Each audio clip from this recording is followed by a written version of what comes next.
நான் உங்ககிட்ட அப்போவே சொன்னேன்னா இல்லையா அந்த குளத்து பக்கம்லாம் போக வேண்டான்னு. பாவம் நம்மளால் அந்த நெட்டவழி அக்காவுக்கு என்ன ஆச்சுன்னு தெரில. சாரிக்கா, இனிமே அந்த பக்கம் போகவே மாட்டேன். ஏண்டி பண்ணுறதெல்லாம் பண்ணிவிட்டு இங்கே 2 பேர் உட்காந்து என்னடி கதை பேசிகிட்டு இருக்கீங்க? மா கோவப்படாதம்மா, இனிமே அந்த குளத்து பக்கம்லாம் போகவே மாட்டேம்மா. ஏண்டி நீங்கள் போனதும் இல்லாமல் அந்த நெட்டவள்ளியை வேற கூட்டிகிட்டு போயிட்டு இப்போ அவள் என்ன நிலமையில இருக்கா தெரியுமா?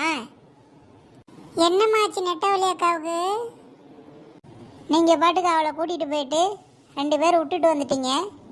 அங்கே ஏதோ பேய் வந்திருக்கு அப்படின்னு நினச்சி அதை பார்த்து பயந்து போய் உடம்பு சரியில்லாமல் இருக்காப்பா அவள் வீட்டில். ஐயையோ அம்மா, வாமா போய் நெட்டவழி அக்காவை பார்த்துட்டு வருவோம். சொல்ல சொல்ல கேட்காம போனீங்கல்ல, இப்போ பாருங்கள் உங்களால் நெட்டவழி தான் ரொம்ப அவஸ்தைப்படுறா. அவளுக்கு ஏதாச்சும் உடனே அவங்க வீட்டில் நாம் தான் பதில் சொல்லணும். வாங்க போய் ஒரு எட்டு பார்த்துட்டு வருவோம். அத்தை நீங்கள் வீட்டிலே இருங்க, நெட்டவழிக்கு வேறு உடம்பு சரியில்லையா, போய் என்னன்னு பார்த்துட்டு வந்துடுறோம். நான் தான் அப்போவே சொன்னேன்ல போவாதீங்கன்னு. சொல்ல சொல்ல போனால் இப்படி தான் அனுபவிச்சுக்கிட்டு இருப்பீங்க. எங்கே கேட்குதுங்க நம்ம சொல் பேச்செல்லாம் இந்த பொட்டை பிள்ளைய. சரி விடுங்கத்தை, நானும் இந்த பிள்ளையில திட்டேன். நானும் போயிட்டு ஒரு எட்டு பார்த்துட்டு வந்துடுறேன். எதனா ஒன்றுன்னா நம்மள தான் பிடிச்சி கேள்வி கேட்பாங்க. இங்கே இருங்க, சீக்கிரம் வந்துடுறேன் போயிட்டு. அதோ என்னால் ஒன்றும் பண்ண முடியலையே, உடம்பெல்லாம் நடுங்குதே. போகாத இடத்துக்கு போகாதன்னு சொன்னால் எங்கடி கேட்குறிய? பெரிய புள்ளியிலும் சேர்த்து இல்லை, சின்ன புள்ளியும் சேர்த்து இல்லை, இப்படி எரும மாடு மாதிரி இருக்கிற. எதையோ கண்டு பயந்து இப்படி போய் நடுங்கி உக்காந்துருக்குற. உன்னையெல்லாம் எப்படி தான் என் புள்ள வச்சுக்கிட்டு காலம் தள்ளுறானோ.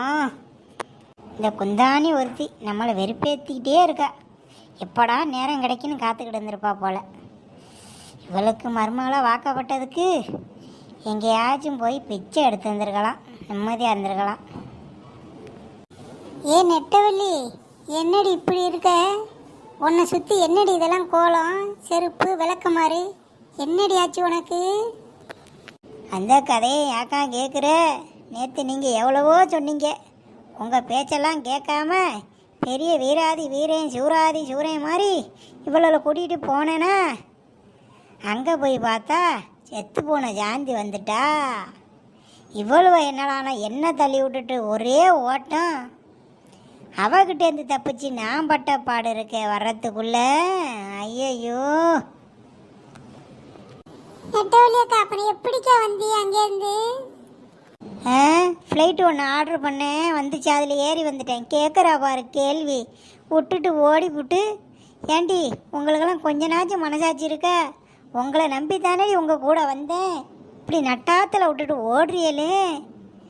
இப்போ பாரு எல்லாத்துக்கும் நான் தாண்டி அனுபவிச்சுக்கிட்டு இருக்கேன். ஏன் நெட்டவள்ளி, இப்போ எப்படி இருக்கு உடம்புக்கு? அதை ஏங்கா கேட்குற? நைட்டெல்லாம் தூக்கமே வர மாட்டேங்குதுக்கா, ஒரே கனவாகவே வருது. வா பனை மரத்துக்கு போகலாம், வா பனை மரத்துக்கு போகலான்னு யாரோ கூப்பிட்ற மாதிரியே இருக்குக்கா.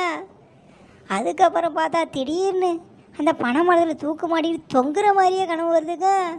எனக்கெல்லாம் என்ன பண்ணுறதுன்னு தெரியலக்கா. நைட்டெல்லாம் தூக்க முடியல, அதுலேயே படபடப்பில் உடம்பெல்லாம் ஜுரம் வந்து ரொம்ப முடியாமல் இருக்குங்க.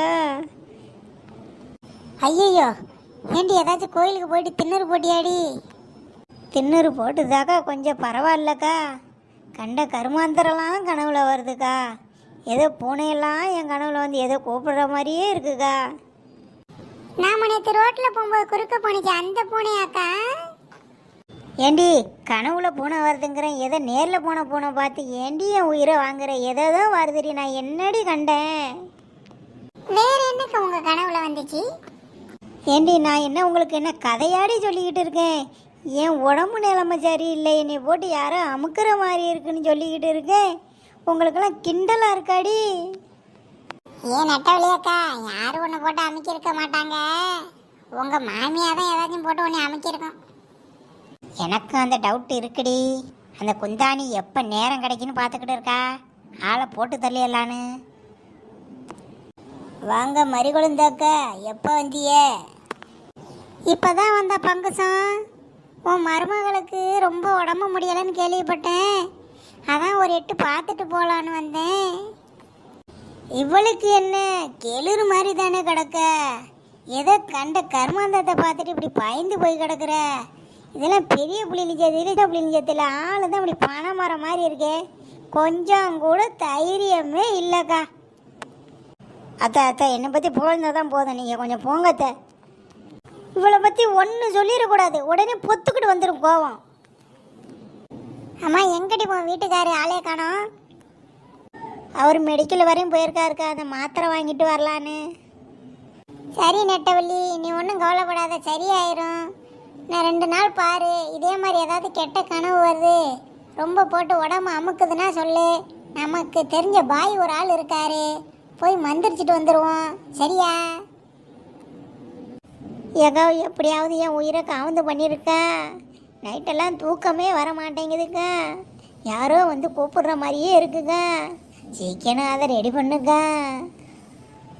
நீ ஒன்றும் கவலைப்படாத நெட்டவள்ளி, நான் இருக்கேன்ல. நான் பாய்க்கு ஃபோன் பண்ணி பேசிட்டு நான் உனக்கு நாளைக்கு தகவல் சொல்கிறேன். நாம் போயிட்டு ஒரு எட்டு பார்த்துட்டு தாயத்து போட்டுட்டு வந்துடுவோம், அதுக்கப்புறம் இடம், சரியா? சரிக்கா, சீக்கிரம் ஃபோன் பண்ணி சொல்லுக்கா, நாளைக்கே போவோம் நாம வேணாலும். சரி நெட்டவள்ளி, உடம்ப பார்த்துக்க, நான் வீட்டு போயிட்டு வரேன். நெட்டவள்ளியக்கா, உடம்ப பார்த்துக்கங்க, போயிட்டு வரோம். நீங்கள் ஒன்றும் கவலைப்படாதீங்க. பாய்கிட்ட போய் கயிறு போட்டோம்னா எல்லாம் சரியாயிரும், அப்புறம் பழைய மாதிரி ஆயிடுவீங்க. அப்புறம் மறுபடியும் நம்ம குளத்துக்கு போவோம். என்னது மறுபடியும் குளத்துக்கா? ஏண்டி ஏற்கனவே கொண்டுட்டு போயிட்டு கொல்ல பார்த்தியே, மறுபடியும் அந்த குளத்துக்கு கொண்டுட்டு போயிட்டு எனக்கு சமாதி கட்டாமல் விட மாட்டீங்க போலையே. ஆளை உடுங்கடி சாமி.